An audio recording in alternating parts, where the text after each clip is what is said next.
Assim como o casal que nos visita nessa noite, sejam bem-vindos em nome de Jesus. Quero convidar você a abrir a sua Bíblia em Mateus.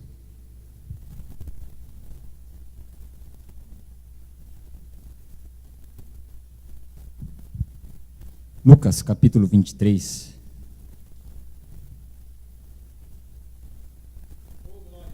Parece que nunca foi tão grudado assim, né, filho? É, né? Ficou mais velho agora. Lucas 23.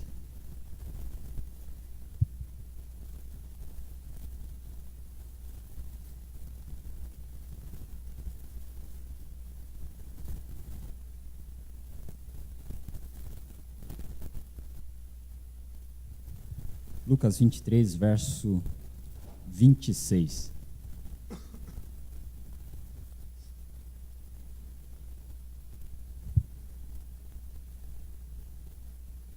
Amém? Todos encontraram? Diz assim a palavra do Senhor. Enquanto o levavam, agarraram Simão de Cirene, que estava chegando do campo, e lhe colocaram a cruz às costas, fazendo-a carregá-la atrás de Jesus. Amém. Somente esse versículo, mais uma vez. Enquanto o levavam, agarraram Simão de Cirene, que estava chegando do campo, e lhe colocaram a cruz às costas, fazendo-a carregá-la atrás de Jesus. Armando, vamos servir mais um pouquinho? Consegue? Vai, Diogo? Está meio mascarado aí. Obrigado. Amém? Na cabeça de alguns evangélicos, existe uma grande dúvida. Eu falo de evangélicos porque, enfim, nós somos todos nós. Somos todos nós. Mas eu digo que existe uma grande dúvida na diferença entre cruz e fardo. Cruz e fardo. Pessoas que talvez teologicamente não estão tão preparadas e falam coisas que não fazem sentido biblicamente falando. Exemplo: a mulher que não aguenta mais o seu marido. Graças a Deus não tem nenhuma aqui, né? Ela diz: eita cruz que eu tenho que carregar. Eita cruz que eu tenho que carregar. E o marido também, né? Tem umas aí que só a graça, só Jesus na causa, né? Mas essa minha mulher é uma cruz. É uma cruz, né? É óbvio que eu entendo que a pessoa está falando isso por conta do peso, né? Por conta do fardo. Mas biblicamente falando, isso não é cruz. Isso não é cruz. Isso é fardo. É diferente. É diferente. Cruz e fardo. Isso é fardo. Não é cruz. Tem alguns fardos que nós escolhemos carregar. Nós escolhemos carregar. Você não era para fazer uma coisa e aí você se meteu a besta em fazer. Você não pediu conselho, você não pediu orientação do seu pastor, do seu líder, pessoas talvez um pouco mais sábias. E aí você acaba colocando um fardo nas suas costas, um peso nas suas costas. Então nós podemos ver que alguns fardos, alguns pesos, eles são opcionais. Eles são opcionais. E o que são fardos? São cargas. A tradução de fardo é carga. É quando a gente já tem um monte de problema e a gente resolve ainda colocar nas costas mais problemas. Mais problemas. Isso biblicamente falando eu posso chamar de fardo. Por isso que Jesus ele diz: lançai sobre mim o vosso jugo. Lançai sobre mim o vosso peso, o vosso fardo. Lance sobre mim, Jesus disse. Jogue sobre mim. Ou seja, Jesus está falando, é transferível. É transferível. Você pode transferir isso, mas não é transferir isso para o seu irmão, para a sua esposa, para o seu esposo. Não, é transferir isso para Jesus. Para Jesus, lançai sobre mim o vosso jugo.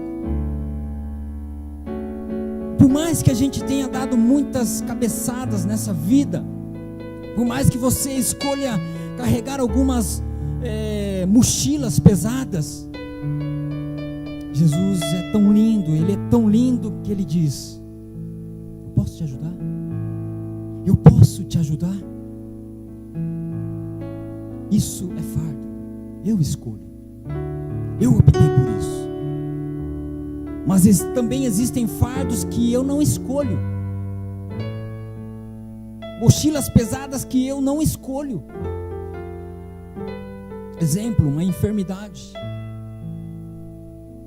O meu falecido sogro, ele era tetraplégico, só mexia o pescoço para cima, para baixo não mexia mais nada. Ele não tinha movimento nenhum. Ele vivia numa cama 24 horas por dia, 365 dias no ano. Isso, para uma pessoa ter que depender de alguém, eu penso que para a pessoa isso é um fardo, um peso. Ela tem que depender de alguém para ter que fazer as suas necessidades pessoais, físicas. Ele necessitava da ajuda de uma pessoa. Para a pessoa em si, eu creio que isso deva ser um fardo, deva ser um peso. Mas eu conheci a Luciana, a sua irmã, o seu irmão. A Luciana é minha esposa. Para ela e para os seus irmãos, isso não era um fardo, cuidar do seu pai, mesmo porque a sua mãe já havia abandonado. Isso para ela não era um peso, era um prazer. E eu via com os meus olhos o quão difícil era, o quão trabalhoso era, quão dificultoso era ter que cuidar de alguém que dependia de você 100%, porque ela não fazia nada. Quem aqui gostaria de viver assim? Eu creio que ninguém. Então ele tinha esse fardo, mas graças a Deus ele sabia descansar e colocar isso nos ombros de Jesus. Meu sogro, ele tinha uma vida muito alegre, meus irmãos. Se vocês tivessem a oportunidade de conhecê-lo, você olhando para a situação que ele estava, não havia um momento que eu chegava na casa dele, ele estivesse blasfemando, ele estivesse resmungando, ele estivesse reclamando. Não, muito pelo contrário, ele estava sempre dando graças a Deus, ele estava sempre agradecendo a Deus por ainda estar respirando, ele sempre estava louvando a Deus. E um dos cânticos que ele tinha no seu coração era esse: combinei nada com ninguém, canta esse canto, não. Mas esse era um dos cânticos preferidos dele. Maravilhoso és estar em tua presença. Maravilhoso é estar em tua presença. Porque quem entende que o fardo ele é transferível, ele acaba sofrendo menos, ele acaba tendo menos dificuldades. Ele se lança aos ombros de Jesus. Ele lança tudo isso diante de Jesus. Isso tudo é fardo, isso tudo é peso, são mochilas que nós colocamos em nossas vidas. Talvez por opções, ou talvez quando nós não escolhemos, mas isso acaba vindo para a nossa vida. Eu acabo escolhendo para minha cabeça cargas que eu não precisava. Mas também tem horas que a vida dá de presente para a gente essas cargas, esses pesos, esses fardos. Algumas mochilas que a gente fala, eu não queria, mas eu preciso saber lidar com isso. preciso. Senão eu acabo ficando louco, eu acabo cortando o pulso, eu acabo me matando, eu acabo me suicidando. Agora a cruz ela é opcional. Diga para o seu irmão, a cruz é opcional. É opcional. Porque cruz ela tem a ver com o caráter de Cristo. Com o caráter de Cristo. Cruz é compromisso com Ele. Eu escolho a cruz de Cristo. Por isso que Jesus diz: quer ser meu discípulo? Quer ser meu discípulo? Negue-se a si mesmo. Negue-se a si mesmo, tome a sua cruz e siga-me. E siga-me. Ou seja, é opcional. Você quer seguir a Jesus? Você quer me seguir? Então você vai ter que fazer isso. É opcional. Por exemplo, eu não penso dessa forma. Se você não pegar a cruz de Cristo, se você não pegar o seu compromisso, Deus ele vai te pegar ali na esquina, Ele vai te colocar no leito de hospital. Quantos já ouviram esse tipo de coisa? Eu já ouvi. Eu não defendo essa tese. Eu defendo a tese do livre-arbítrio. Então cruz está ligado à vida cristã. Cruz está ligado a eu querer ser cristão. Ser de Cristo. E por mais pesada que seja a cruz, eu escolho carregá-la, porque eu sei que aqui eu vou sofrer. Eu sei que aqui eu vou sofrer, mas ali, logo ali, a trombeta vai soar. A trombeta vai soar, e o que era cruz aqui vai ser coroa ali. Vai ser coroa ali. Valerá a pena escolher pegar a cruz de Cristo, que não é só dele, mas é nossa também, é sua também, é minha também. A minha introdução, eu já estou concluindo. Vocês vão perceber. O contexto desse texto que nós acabamos de ler é o seguinte: Jesus havia acabado de ser condenado à morte. Além disso, Jesus havia apanhado de um modo tão terrível, um modo tão horrível, que nem os mais inspirados diretores de Hollywood eles vão conseguir representar num filme aquilo que Jesus sofreu naquela cruz. Só para a gente ter uma pequena noção, né? Os açoites romanos, eles não eram apenas nas costas. Não eram apenas nas costas. Os açoites romanos também eram no peito. Era no peito. Ainda nas costas você tem um pouco mais de musculatura. Como diz o nosso irmão Júnior, ele diz que alguns têm uma camada um pouco mais espessa. Mas nas costas nós temos um pouco mais de musculatura. Mas no peito não. No peito não. E nos flagelos romanos, eles colocavam na ponta uma pedrinha de chumbo, né? Pontiaguda, que quando ela entrava, ela rasgava. Isso, o filme Paixão de Cristo, cá entre nós, tem algumas cenas que dá vontade de a gente pular, né? Passar um pouco mais rápido, mas ainda assim não se compara a dor que Jesus passou naquela cruz. Não se compara ao sofrimento que Jesus sofreu antes de chegar até aquela cruz. E por que tanto sofrimento? E por que tanto sofrimento desses açoites romanos? Porque a ideia é fazer com que a vítima, né, aquele que está sendo açoitado, ele venha se sentir como um animal, alguém que não tem mais valor algum. Na cabeça romana, eles não querem matar com os flagelos. A gente quer que ele se sinta como um animal, enfim. Jesus, muito ferido, ele é colocado sobre ele uma cruz, E começa então aquilo que a gente conhece como a via sacra, a via dolorosa. No ano passado, normalmente no final do ano,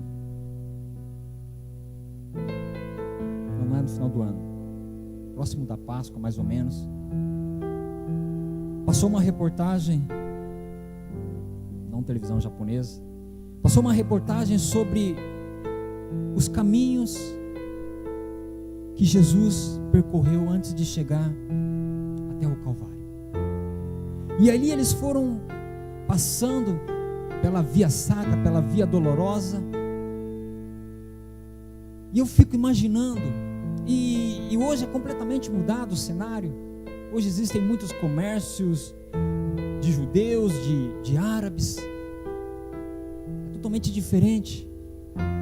Mas eu fico imaginando a emoção que deve ser passar, não importa, talvez tenha sido 2 metros para a esquerda, 2 metros para a direita, enfim. Mas deve ser um tanto quanto emocionante estar passando por aquele lugar. Porque ali foi onde Jesus passou. Ali foi onde Jesus caminhou. E Jesus então ele começa a sua caminhada, o seu caminho. O destino de Jesus era fora da cidade. O destino de Jesus era num lugar conhecido como Caveira, ou como Gólgota. E Jesus está na sua caminhada, e em determinado momento, ele não aguenta o peso da cruz. Ele não aguenta. Não apenas porque a cruz era pesada, não apenas por isso, mas o problema é que Jesus ele tem dificuldades de carregar a cruz. Porque ele não estava em seu estado normal, por conta das feridas, por conta das hemorragias, que estavam extremamente expostas à textura da madeira. Então, imagine você, ele todo rasgado, e ainda ter que colocar sobre os seus ombros madeira, e vai rasgando, e vai rasgando. E a via sacra não era uma via sacra pequena, além de longa, ela era íngreme. E Jesus ele não aguenta, ele cai, e a cruz também vai ao chão. E os soldados romanos, percebendo que ele não está conseguindo levar sozinho, pegaram o primeiro doido que estava passando por ali. O nome desse cara era Simão, não era o Simão Pedro, Simão. O texto diz que os soldados agarraram, constrangeram Simão a carregar a cruz. Talvez ele ficou meio redutível, talvez ele ficou meio resistente, porque afinal de contas diz que ele estava voltando do campo, estava voltando do seu trabalho.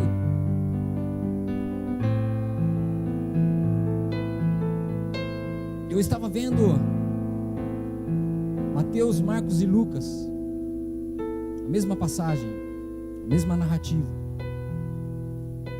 Mateus e Marcos, eles não narram um detalhe, e somente Lucas ele vem narrar um detalhe que está nesse texto. Somente um detalhe. Ele traz esse detalhe que Mateus e Marcos eles não mencionam. Você quer ver? Deixa eu perguntar para você. O que Simão fez? O que Simão fez? Sozinho? Porque quando nós lemos esse texto, talvez a gente passa batido e a gente acaba tendo uma ideia que meio que Simão ajudou a Jesus a carregar a cruz. Tipo assim, ei Jesus, vai de um lado que eu vou do outro. Vai de um lado que eu vou de outro. Mas o texto ele não diz isso. Ele não diz isso. Olha o que diz aí. Enquanto o conduziam, constrangendo um sirineu chamado Simão, que vinha do campo, puseram-lhe a cruz sobre os ombros, para que levasse após Jesus. Isso significa o quê? Jesus está indo à frente. Jesus está indo à frente, com as suas feridas, com as suas hemorragias.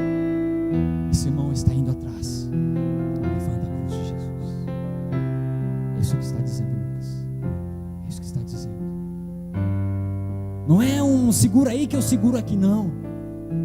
Então Simão, ele sente no seu ombro o sangue de Jesus. Ele sente as peles já cravadas na madeira. E eles vão subindo, eles vão caminhando. Jesus, ele está indo com as suas feridas, com as suas hemorragias.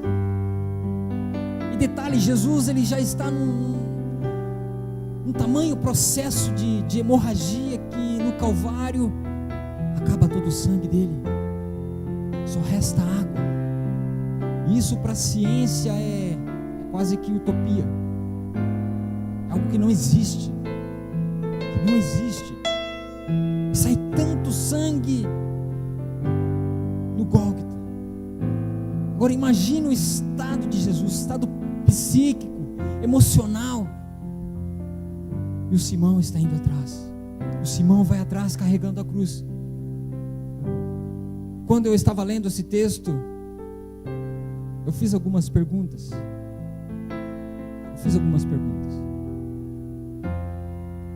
A primeira, por que Jesus vem permitir que alguém leve a sua cruz?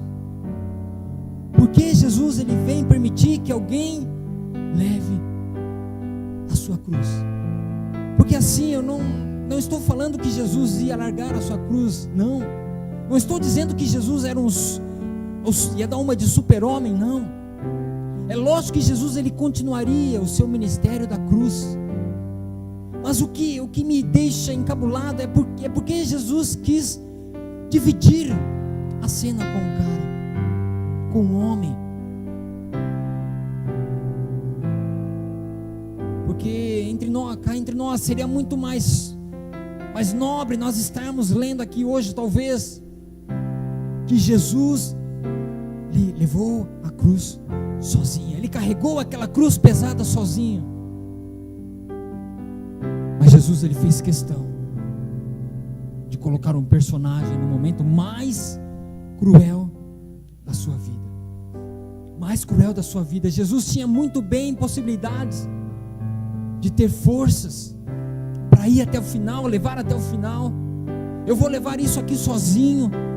Jesus poderia muito bem ter chamado, clamado por um anjo do céu, o anjo dar uma tranquilizada, mas não. Jesus, ele é o protagonista, mas ao mesmo tempo ele não é. Ele é o cara, mas ao mesmo tempo ele não era o cara.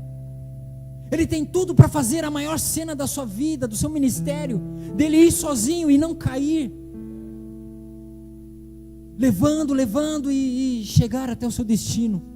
Mas não. Ele deixa que um homem venha roubar a cena, pelo menos naquele momento.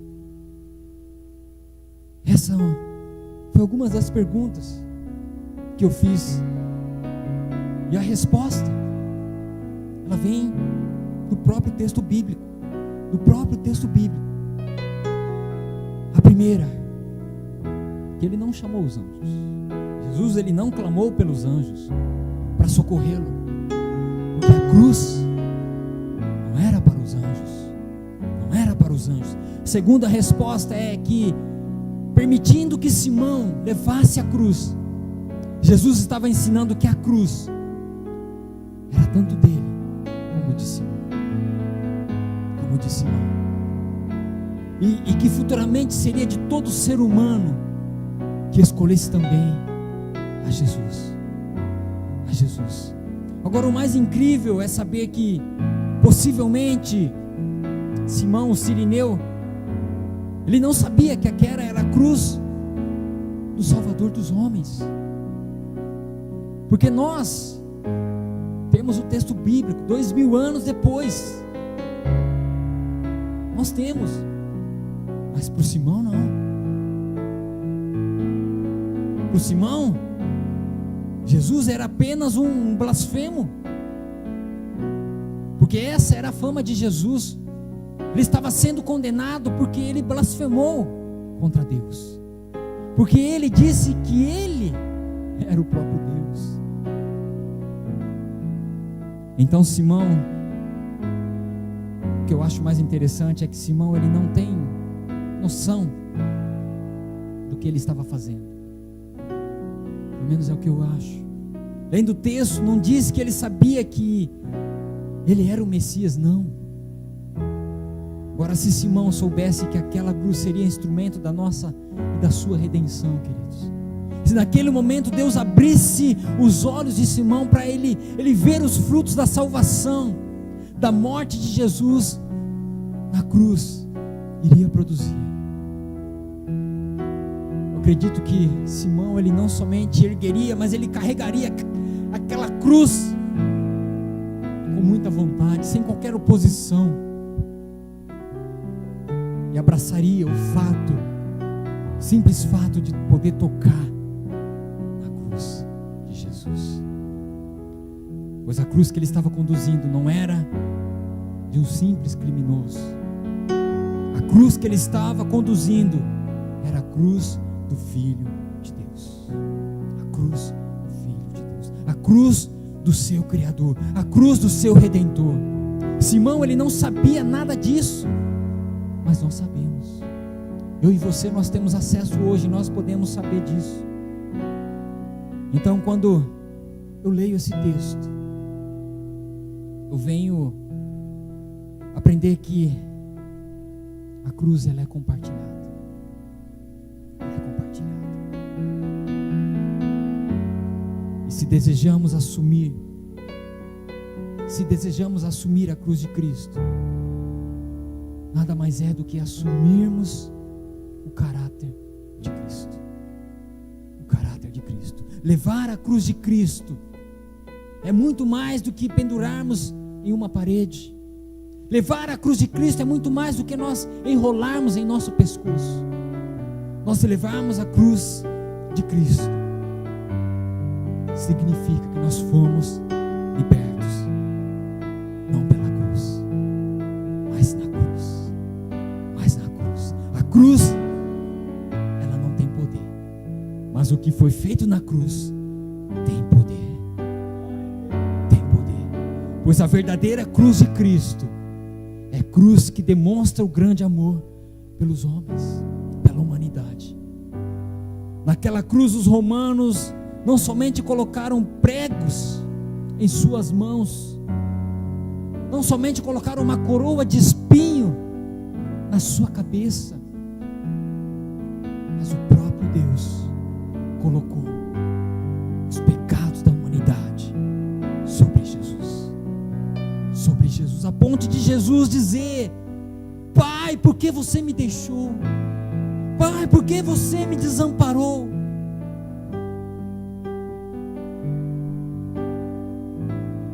Então o ser humano Jesus, ele grita, mas ao mesmo tempo ele vem dizer: está consumado, está consumado. O véu do templo que bloqueava para nós não termos acesso, agora é rasgado, um novo caminho é aberto.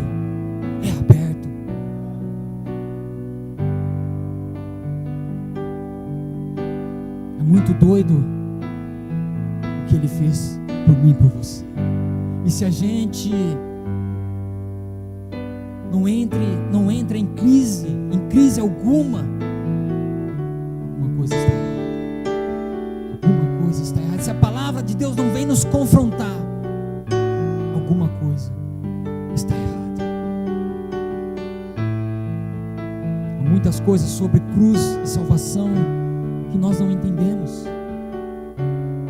Deus, ele não manda a gente entender, Deus, ele manda a gente crer. Ele manda a gente crer. E qualquer pessoa pode crer. Um homem cego pode crer, um homem surdo, ele pode crer, um idoso pode crer, um jovem pode crer. E crer nada mais é do que assumir um compromisso com Ele por toda a sua vida. Dizer: Senhor Jesus, eu te aceito e nunca mais eu vou te largar, nunca mais eu vou te deixar.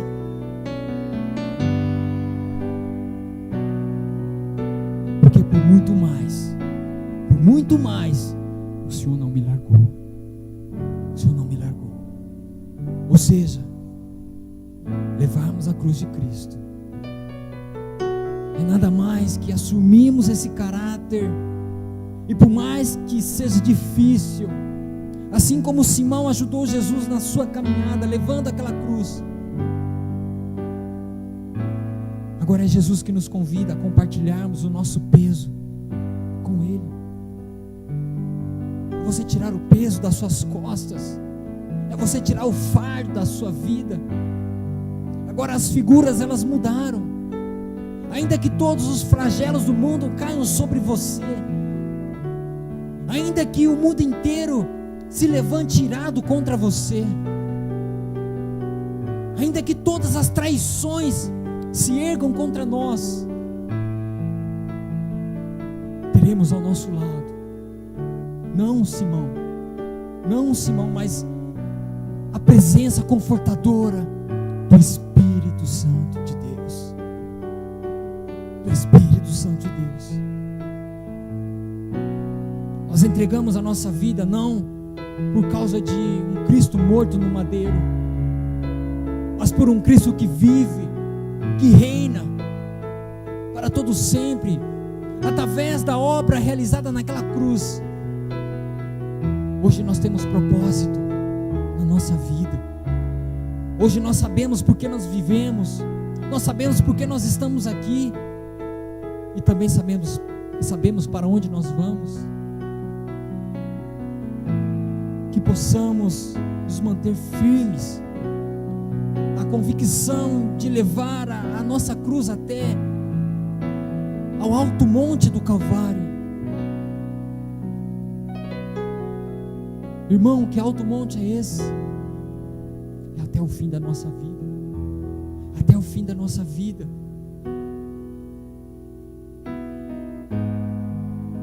Mas quando eu e você nós carregamos a cruz de Cristo, duas coisas Ele espera da gente. Ele espera de mim e de você. A primeira coisa é santidade. É santidade. Ou seja, o compromisso de sermos santos, assim como Ele foi. E a segunda coisa é compaixão. Compaixão. É nós termos a sensibilidade de nós amarmos e sustentarmos pessoas que não conseguirem caminhar sozinhas. É nós dizermos: eu te ajudo, eu estou aqui, eu posso te ajudar, porque a cruz de Cristo, ela nos leva a uma santidade, mas a mesma cruz também nos leva a compaixão. Se não existe mais compaixão em nós, alguma coisa está errada. Alguma coisa está errada. Eu creio que você deve ter acompanhado a história daquele homem, goleiro Bruno. Sabendo? Eu creio que todos ficaram sabendo. Aquele goleiro que era do Flamengo, que acabou matando, enfim, sumindo o corpo da namorada, né? E que até hoje não acharam. Ele estava preso, 7 anos, uma coisa assim, mês passado. Por aí ele foi liberto pela justiça. Foi liberto.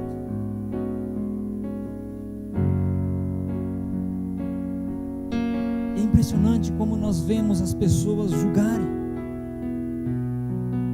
É impressionante como nós vemos as pessoas questionarem. As pessoas falar com raiva. Não, é porque não foi com a tua família. Concordo. Mas Jesus também, Ele morreu pelos assassinos. Jesus, Ele também morreu pelos assassinos. Jesus também morreu por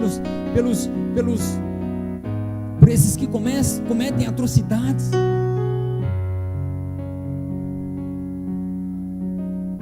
Jesus também morreu pelos terroristas. Jesus morreu por todos. Vamos pedir para que Deus nos dê santidade, sim, mas também compaixão. Que possamos olhar para pessoas como esse rapaz chamado Bruno e dizer: tenha misericórdia, Senhor, tenha misericórdia. Porque talvez a minha vontade, Zé Roberto carnal, vai para a cadeia e morra.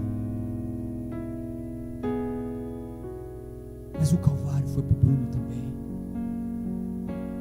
O Calvário foi para esses terroristas também. O Calvário foi para as pessoas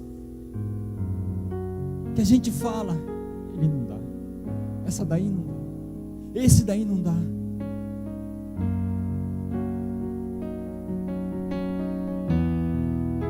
Porque quando nós somos transformados pela graça de Deus, parece que nós criamos uma casca de que a gente agora meio que se sente dono do céu, dizendo: a graça te alcança, mas aquele não. A graça te alcança, mas você não. Você não merece. Você não merece.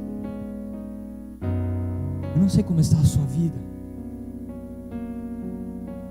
Talvez a cruz que você escolheu carregar, o seu compromisso cristão de dizer não às coisas erradas,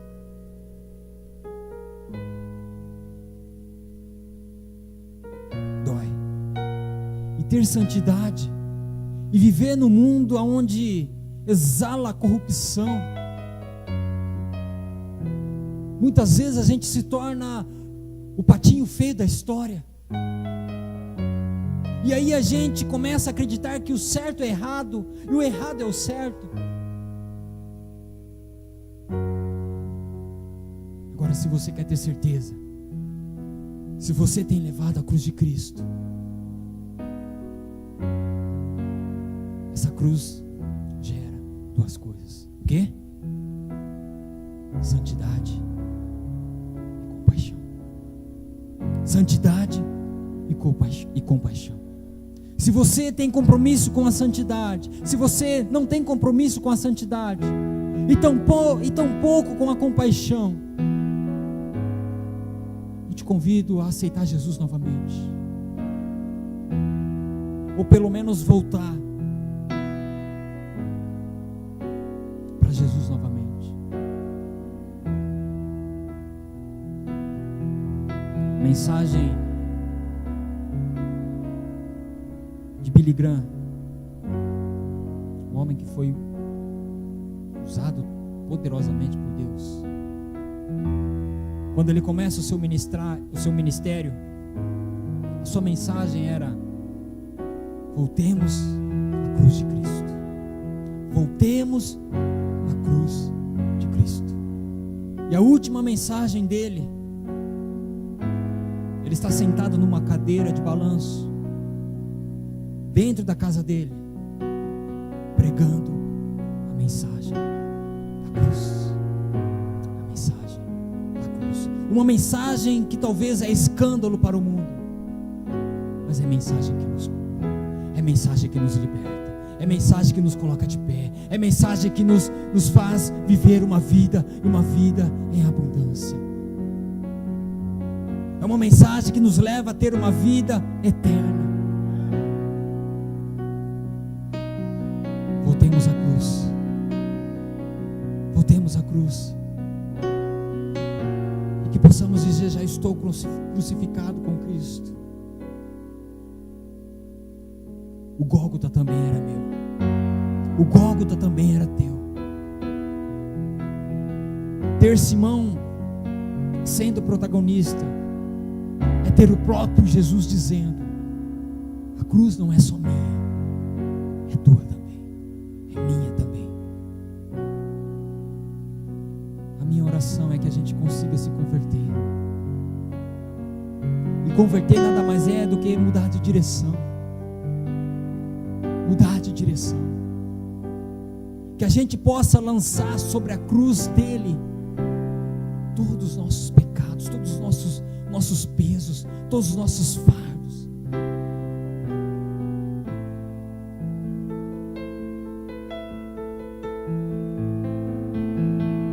Que possamos carregar em nossos ombros a cruz de Cristo. A cruz de Cristo. Às vezes vão ter pessoas que vão querer bagunçar todo o coreto, dizendo que fardo é cruz, fardo é fardo, cruz é cruz, peso é peso, cruz é cruz. Cruz é você dizer sim a Ele todos os dias, é nós dizermos sim a Ele todos os dias. Cruz é você dizer: eu entrego, Jesus, a minha vida por completo em Tuas mãos. Cruz é você olhar para os céus todos os dias e dizer: ora vem, Senhor Jesus, ora vem, Senhor Jesus. Cruz é você adorar a Ele. Cruz é a gente levantar as nossas mãos e nos despir do velho homem, viver uma nova vida em Cristo Jesus.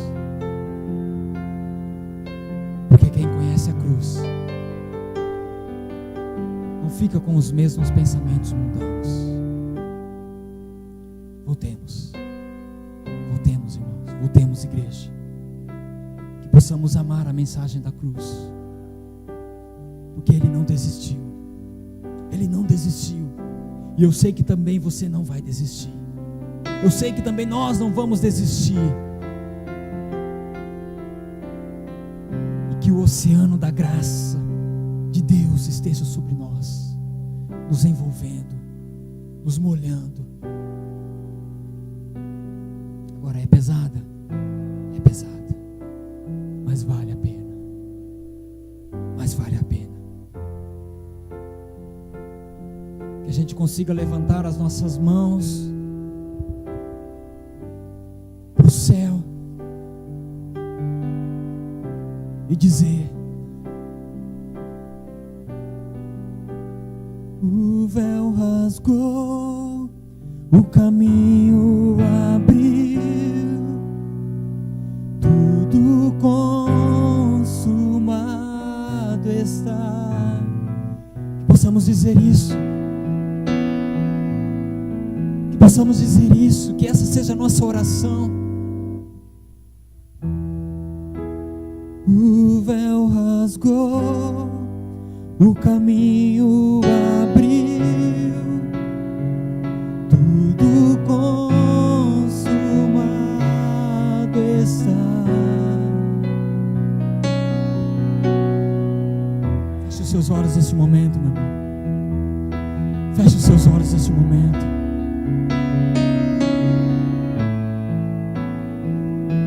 Feche os seus olhos neste momento. É a mensagem da cruz neste lugar. Não existe outra mensagem a não ser a mensagem de Jesus Cristo.